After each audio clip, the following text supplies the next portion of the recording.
Y en este bloque de Andina al Día contamos con la presencia de Eliana Rebollar. Ella es la encargada de la Defensoría del Pueblo, como ustedes bien saben, y con ella conversaremos sobre temas que tienen que ver directamente con la gestión que viene realizando al frente de ese despacho y también sobre temas pues coyunturales.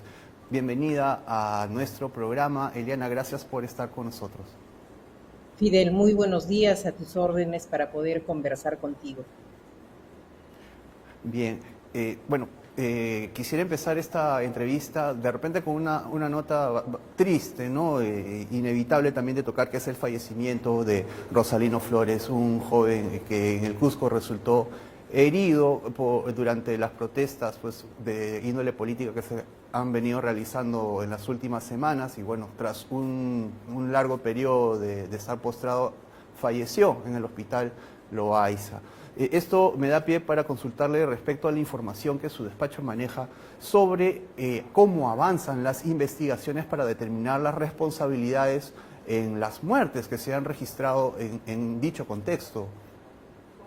Sí, en realidad debo empezar lamentando esta muerte, joven pequeño que ha padecido todo este tiempo por haber recibido 36 perdigones por la espalda, que finalmente ha dejado de respirar y se convierte en la víctima número 47 de los enfrentamientos que han habido desde el 7 de diciembre. Y respondiendo a tu pregunta, Fidel, nosotros hacemos un seguimiento exhaustivo a las investigaciones que se dan, no solamente por los civiles, pero también hay un policía que ha sido calcinado y la trágica muerte de 6 efectivos del ejército peruano ahogados en Puno. Debemos decir que las investigaciones, por lo menos en el Fuero Común, ya cuentan con fiscalías especializadas en derechos humanos. Hemos hecho llegar comunicaciones a la Fiscalía exigiendo celeridad, un mayor apoyo a estas fiscalías y que las investigaciones puedan darse con la prontitud, porque a la fecha todavía no hay de ninguno de los casos, desde Andahuaylas, Chincheros, Ayacucho, Juliaca, Arequipa, Cusco, no hay ninguna persona que haya sido todavía identificada o que tenga alguna medida de coerción, tipo una prisión preventiva, impedimentos de salida, prisión domiciliaria, o sea, no hay nadie todavía comprometido. Y claro, cuando hablamos de los casos de Andahuaylas y Ayacucho, ya han pasado más de 3 meses. Sabemos que son investigaciones complejas. Lamentablemente, en su gran mayoría, han dado los certificados de necropsia como causa de la muerte el uso de proyectiles de arma de fuego. Entonces, son muertes que se tienen que investigar.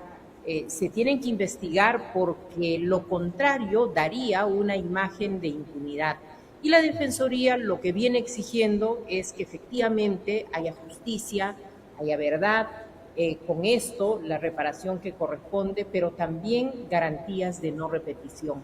Estas muertes deberían significar un repensar cómo se estuvo enfrentando en su momento las protestas sociales y los actos, hay que decirlo también, de violencia que se cometieron. Claro, y también resulta preocupante lo que señala usted de que no haya hasta el momento pues una medida siquiera preventiva respecto a quienes podrían ser los responsables de estas muertes, de algunas de estas muertes. Hablaba usted de investigaciones abiertas y en desarrollo a nivel de fiscalía. ¿Maneja su despacho la información sobre las investigaciones de índole administrativa, de nivel administrativo, que suponemos, y bueno, algún ministro lo ha dicho, como el ministro de Defensa, a nivel administrativo están llevando internamente las instituciones de las Fuerzas Armadas, por ejemplo? ¿Sabe usted del avance Sí, en ese ámbito? hay investigaciones que están llevando a cabo las inspectorías respectivas, pero con la misma preocupación por el Ministerio Público, nosotros entendemos que estas investigaciones en el fuero militar, a través de las inspectorías para ver cuál ha sido el desempeño y tener la probable responsabilidad por los actos de función, tampoco están respondiendo como debe ser. Lo único como gesto que se ha dado es remover a algunas de estas autoridades de colocación, pero esa es una medida en tanto dure el proceso. Nosotros lo que exigiríamos es que haya una identificación ya de este tipo de responsabilidades. Y esto es muy importante porque la población sigue indignada porque no se han encontrado responsabilidades en estos niveles y ante lo grave que ha significado la muerte y también las lesiones de personas que en muchos casos han tenido lesiones graves. Hay personas que han perdido el ojo, algunas que tienen una bala alojada en el cuello, de 1.300 personas identificadas hasta el 7 de marzo de este año, la Defensoría del Pueblo da cuenta de ello. Es verdad que desde el Ejecutivo ha habido una iniciativa que ha sido impulsada también por la Defensoría del Pueblo, que ha sido la creación de una comisión de apoyo a las víctimas, a los familiares de los fallecidos, pero también a los heridos de consideración. Y esto en su momento le generó duda a los familiares y nosotros les decíamos que estaba bien, que eso era bueno, porque tenía que verse la atención en la salud, las exequias fúnebres, o sea, ¿qué pasa con los hijos de estas personas? Ya se ha dado un bono a las primeras personas identificadas, esto está a cargo del Ministerio de Justicia y eso es bueno. Y obviamente también les hemos hecho saber que eso no implica que las responsabilidades penales que puedan darse y la probable indemnización en el curso de ellas pueda significar que como que ya les pagaron, ya le ha dado la atención el Estado, se garantice impunidad. En eso estamos claros, el Ministerio de Justicia así lo ha hecho saber, están todos los sectores concernidos en ello. Pero sí es necesario dar pasos más audaces en cuanto a la investigación en los fueros castrenses, policiales, en el Ministerio Público y también que avancen las investigaciones para los funcionarios aforados. Estamos hablando de ministros, del Premier, la propia Presidenta de la República, porque creo que lo importante es llegar a la verdad y esta verdad puede ir, en nuestro caso, identificábamos que era necesario las responsabilidades directas. ¿Quién ejecutó esas órdenes, por mando de quién? Y así poder determinar quién tiene un nivel de responsabilidad, porque lo otro que hay que señalar, Fidel, es que de estas 48 muertes en enfrentamiento no ha habido ninguna muerte de personas de las fuerzas del orden. Las muertes de este policía fue posterior y muy cruel, esa debe investigarse, al igual que los soldados que se han ahogado en Juliaca. Entonces, sí necesitamos una respuesta mucho más diligente de la justicia para que la población entienda que la impunidad no existe y que se están haciendo los esfuerzos. Y esto ya lo han señalado organizaciones de derechos humanos, el Departamento de Estado, y claro, para poder decir si hubo o no hubo un uso excesivo de la fuerza y quién es responsable de eso, si se cumplió con el marco y los principios de la legalidad, la necesidad, la proporcionalidad, la humanidad, justamente es la investigación prolija, responsable, técnico-científica que nos pueda llevar a esa determinación. Bien, es un mensaje sumamente duro, más allá pues de la ayuda que se pueda dar, que usted ha mencionado como iniciativa loable del Ejecutivo, es un mensaje duro para los deudos, no ver que se estén definiendo concretamente responsabilidades o que se tomen medidas al respecto, ¿no? Sobre los presuntos responsables. Y bueno, también vemos pues que hay posiciones bastante radicales respecto a este tema, ¿no? Y usted pues es blanco de alguna de esas actitudes, sobre todo en redes sociales, donde se le critica justamente por decir las cosas que acaba de decir usted en el marco de esta entrevista. Y eso también ha llevado, me parece, que solicite garantías para preservar su integridad. ¿Qué es lo que concretamente la ha llevado a ese punto, a una funcionaria como usted, de la Defensora del Pueblo? Sí, yo creo que, acotando a la pregunta anterior, todavía debo decir, Fidel, que la justicia sí avanzó con celeridad en cuanto a las personas movilizadas por la imputación de delitos de ser asusadores, de pertenecer a organizaciones criminales. Hay 4 jóvenes en Quencoro, en el penal de Quencoro. Hay mujeres que están detenidas. O sea, para los movilizados la justicia sí ha funcionado. Tienen defensa, podrán cuestionar las decisiones que se han tomado, pero es importante hacer ese contrapeso. Por las muertes no hay ninguna medida en concreto, pero por los movilizados sí las han habido y personas que están en las cárceles con prisiones preventivas. Respecto de lo que tú señalas, sí debo señalar que siempre la función de la Defensoría del Pueblo ha sido una función cuestionada, porque el marco constitucional nos manda a defender los derechos de la ciudadanía, es decir, es la voz de la ciudadanía frente al poder, pero también supervisa la actuación del Estado, ¿no?, en todas las líneas que tienen todos los niveles de gobierno, pero también la prestación de servicios públicos. Entonces ahí siempre en condiciones normales las autoridades preferirían una defensoría que sea silente, que acompañe y que no haga las reclamaciones. Y hay que señalar que antes de este golpe de Estado, dado el 7 de diciembre por el señor Pedro Castillo, nosotros ya estábamos en un nivel de contribución a las políticas públicas. Lamentablemente esto, las movilizaciones, la violencia, los estados de emergencia nos devolvieron a ver derechos y libertades fundamentales de las personas. Y en efecto, hemos levantado la voz, hemos hecho informes, reportes diarios de lo que pasaba en función a lo que nuestras 40 oficinas recogían a nivel nacional. Y esto en efecto ha merecido cuestionamientos. El primero de ellos vino el 17 de diciembre por el constitucionalista Enrique Gersi, quien acusó que yo actuaba como la quinta columna de la subversión y pedía mi cambio, y que no debía investigarse ni responsabilizarse a los militares, es decir, una defensoría del lado de la policía. Y ese es un error, porque la Defensoría no puede tomar un lugar del lado de uno o de otro. Su actuación tiene que ser en el marco de la convencionalidad, de la Constitución, la legalidad, pero preservando bienes jurídicos que son fundamentales. O sea, cualquier muerte, aún una muerte en un suicidio, Fidel, se investiga para saber qué pasó, porque es el bien preciado más grande de cualquier persona. Y cuando digo eso, hablo también de policías y de militares.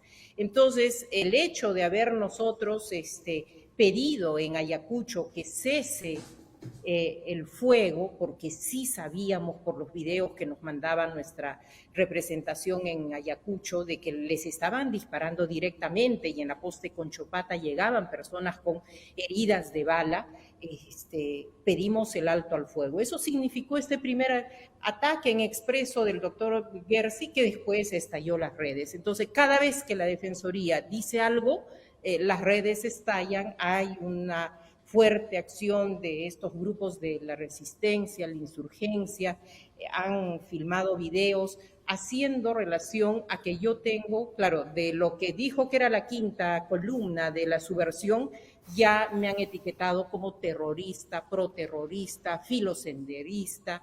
Entonces, eso, si bien tiene un efecto en las redes, hay una agresión muy grande. Y esto va de la mano con que antes del golpe, en la gestión del señor Castillo, ya habían señalado que la Defensoría del Pueblo, la defensora, pueda tener una menor escolta. Eran 2 efectivos por día y esa directiva la reducía.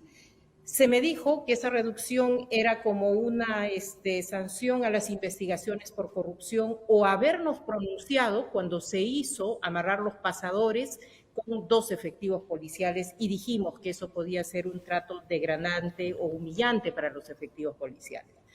Esa directiva se hizo efectiva el 21 de diciembre, ya en el marco de toda esta movilización, y cuando la Defensoría y mi persona estaba siendo víctima de ataques, me comunicaron que me quedaba con un efectivo. La propia seguridad me dijo, en la coyuntura en la que está y como le están atacando, no podemos una sola persona dar seguridad.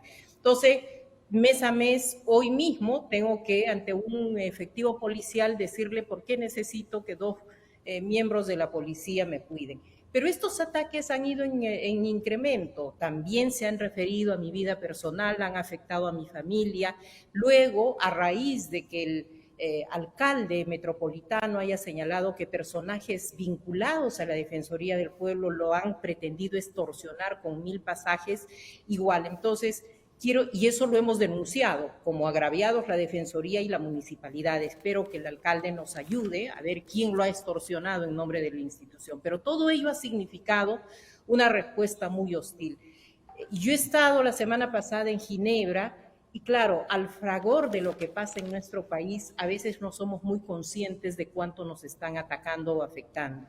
He recibido el respaldo de la Alianza Global de Instituciones Nacionales de Derechos Humanos, de la Alta Comisionada Adjunta de Derechos Humanos de la ONU, del Consejo de Derechos Humanos. He hablado con el embajador Chuquiguara y claro, a todos les preocupa la situación de seguridad, porque la Defensoría es una institución que tiene que mantenerse con objetividad, con responsabilidad, con autonomía y con independencia. Entonces, no podemos ser jalados en un escenario de polarización ni a un lado ni al otro. Tenemos que cumplir un trabajo responsable, honesto, honrado, defendiendo lo que son los derechos de la ciudadanía. Por eso es que estoy en realidad pidiendo que la seguridad que me brinde el Estado por el cargo considere 2 policías y no 1, porque yo me desplazo en ejercicio de mi función por varias zonas donde soy absolutamente expuesta por esta etiqueta de terrorista que me han puesto. Y qué extraño que hasta el momento ese pedido no haya sido satisfecho, Eliana, teniendo en cuenta pues la importancia de la labor que usted realiza. Es de esperar que de una vez pues se disponga la seguridad adecuada para preservarla de cualquier ataque. Esta situación me recuerda a lo que pasaba justamente con el primer defensor del pueblo, el señor Santisteban, en los años 90, en donde se le decía pues que era el defensor de los terroristas y ese tipo de adjetivos pues poco sustentados. Bueno, más allá de esto tan lamentable, pasemos al tema de la persona a la que va a asumir el cargo que usted está desempeñando en estos momentos como encargada. Está en marcha ya el proceso de elección, ¿no? Luego de determinados problemas, controversias, pero bueno, ya hay resoluciones al respecto diciendo que sí, que tiene que proceder. El perfil de quien va a asumir la Defensoría del Pueblo, ¿cómo lo resumiría usted? ¿Cómo tendría que ser quien va a hacerse cargo de ella? Bueno, en general lo que podría señalar es que sea una persona que dé garantías de independencia, de autonomía, de neutralidad política, que tenga las credenciales de haber trabajado en el ámbito de los derechos humanos y que todo ello le lleve a traer una agenda en pro de la ciudadanía, de la defensa de los derechos. Y en esa línea, más allá de referirme a uno de los 6 candidatos, 5 varones y una mujer, yo preferiría quedar ahí. Creo que es una competencia del Congreso. Nosotros estamos preparados para hacer la transferencia del cargo cuando esto se dé. El cronograma está a finalizar los primeros días de mayo y así será, porque lo que tenemos que hacer es respetar la institucionalidad. Hemos sido críticos con la decisión del Tribunal Constitucional, pero las decisiones se tienen que respetar. Y eso es lo que esta institución va a hacer, una transferencia ordenada, una transferencia en la que a quien sea electo o electa por el Congreso de la República se le haga entrega de esta institución. Temas pendientes para quien va a sucederla en el cargo, ¿cuáles serían esos, Eliana? Bueno, en realidad el Perú es un país en constante dinámica, como decía, estábamos ya en el trabajo y políticas públicas y vino la crisis social, hoy estamos atendiendo la crisis climatológica, vino lo del ciclón, se anuncia el fenómeno del Niño, entonces lo cierto es que en la Defensoría hay muchos temas pendientes, hay que resolver toda la accesibilidad a los servicios públicos que dé el Estado. Nos interesa mucho el trabajo en favor de niños, niñas, adolescentes, la población en situación de especial vulnerabilidad, pero también le hemos puesto mucho énfasis al trabajo por la educación y la salud. Salud que ha sido muy atacada, devastada desde la época de la pandemia. Entonces estamos con la pandemia, la crisis política, ahora la crisis, la emergencia climatológica, y tenemos que responder a ello, a la ciudadanía que recurre a presentar sus quejas, pero también a efectuar supervisiones que sean mucho más sostenidas, con una idea de políticas que debe hacer el Ejecutivo. Y en esa línea, salvando lo que es el tema de la línea de trabajo misional, sí es importante hacer los esfuerzos porque esta institución tenga más presupuesto. Anualmente operamos con menos de 800 personas en todo el país y con un presupuesto para actividades de 2,5 millones de soles. Entonces, sí hemos hecho los esfuerzos, ya hay un crédito suplementario en Punche Perú con algunas cuestiones, pero la institución necesita un soporte. Y digo esto porque precisamente la Alianza Global de Instituciones de Derechos Humanos nos ha dado la máxima acreditación como una institución de nivel A porque cumple con todos los estándares y principios de París que rige a las instituciones de derechos humanos, y anotaba que la Defensoría del Pueblo del Perú no tiene presupuesto y por supuesto que se elija un titular con las credenciales de pluralidad, de participación ciudadana, de meritocracia. Entonces, son dos condiciones que son todavía retos en la institución. Esta acreditación nos la han dado del año 2022 al año 2027 como una institución que cumple con los estándares, es decir, que hace muy bien su trabajo y hemos sido reconocidos a nivel mundial. Y justamente sobre el proceso de selección, usted, bueno, ha señalado pues diversos temas que de repente han quedado como pendientes porque se ha tenido que atender emergencias propias de la coyuntura tan inestable de nuestro país. ¿No pensó de repente también usted en postular para continuar desarrollando ese trabajo? ¿Qué ha sido lo que le ha evitado pues no participar de ese concurso?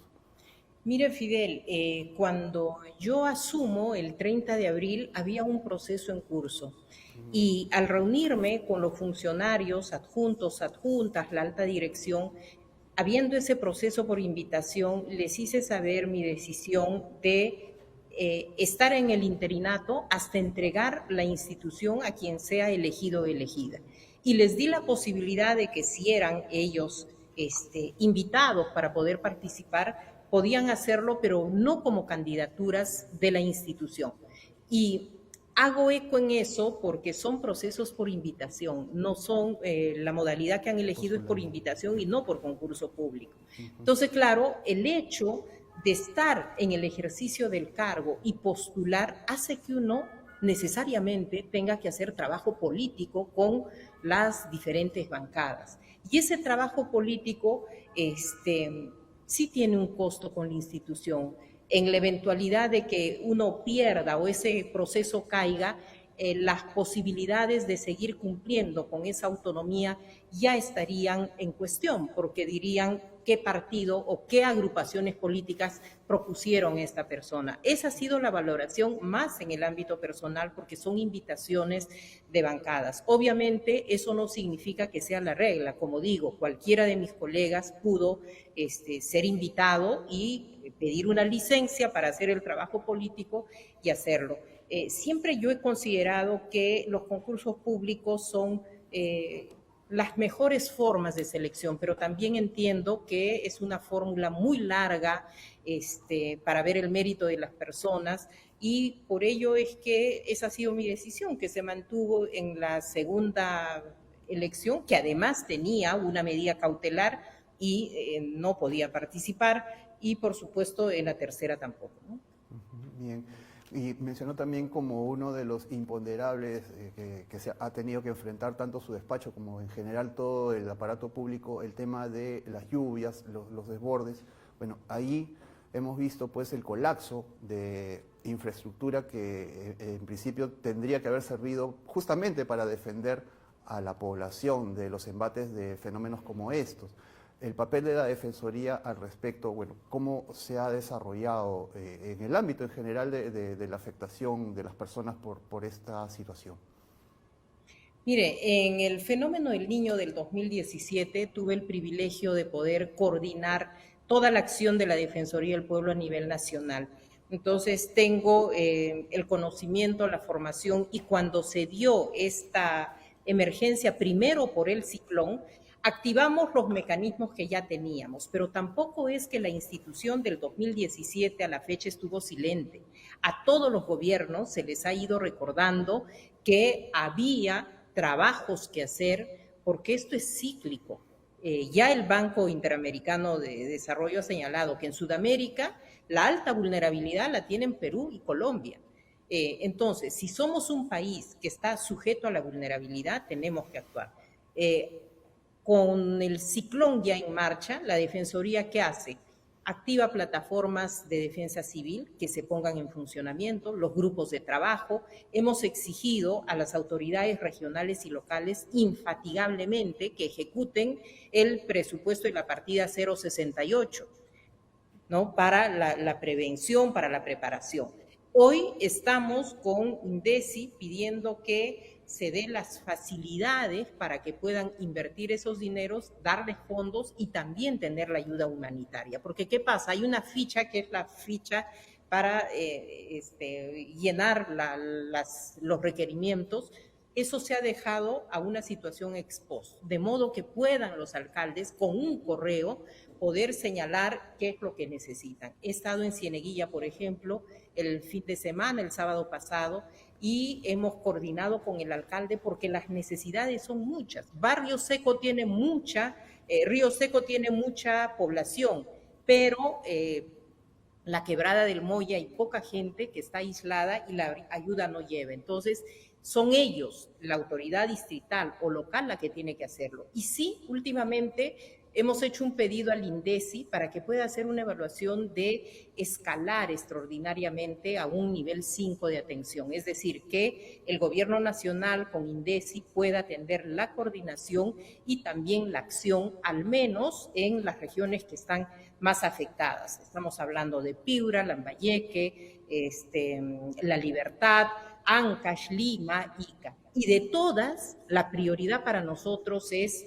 Piura. Esta evaluación obviamente tiene que considerar datos del CENAMI, que es la institución científica, del CENEPRED, que es la institución técnico-normativa, y hacer una valoración en ese nivel. Pero nosotros llevamos esta preocupación entendiendo que el fenómeno del niño puede llegar y el fenómeno del niño global también. Entonces, si bien no hay una damnificación de personas muy expandida, pero Piura tiene serios problemas y una atención de este nivel podría evitar mayores impactos si es que vendría el fenómeno del niño. Así es, estamos pues con la incertidumbre de los efectos que tendría este niño, por más que se presente de una manera debilitada. Y bueno, no sé cómo toma usted la eventualidad de que se cree, como se ha propuesto desde el Ejecutivo, una Autoridad Nacional de Infraestructura. ¿Cree que ello va a poder evitar situaciones como las que hemos vivido en estos últimos días? Mire, nosotros toda iniciativa que vaya a superar los problemas las vemos bien. En esta autoridad, ¿cuáles serían las consideraciones que se tengan? Las técnicas científicas y que realmente se garantice una cadena de valor para que toda la producción de esa autoridad vaya a resolver los problemas de la población.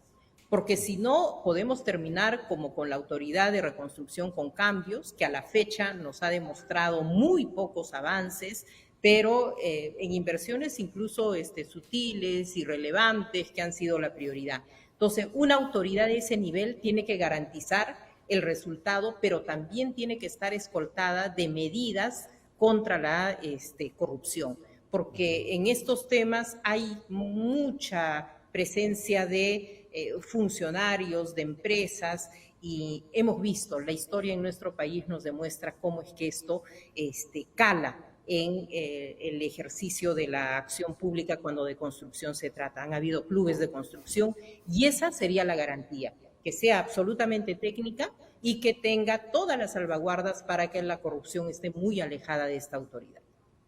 Bien, muy bien, Eliana. Agradecemos pues su participación en nuestro programa, repasando, revisando varios temas realmente importantes, no solo para la Defensoría del Pueblo, sino para el país en su totalidad.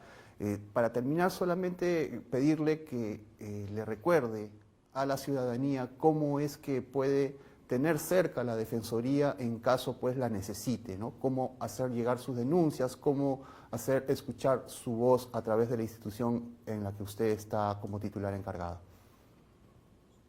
Sí, la Defensoría del Pueblo tiene una relación directa con la ciudadanía. Tenemos 40 oficinas a nivel nacional. Las personas pueden ir, no necesitan abogado, no necesitan un escrito. Ir si tienen evidencias de algún tema con alguna autoridad que no ha cumplido con sus derechos, presentarla, tramitamos quejas, petitorios, absolvemos las consultas de la población.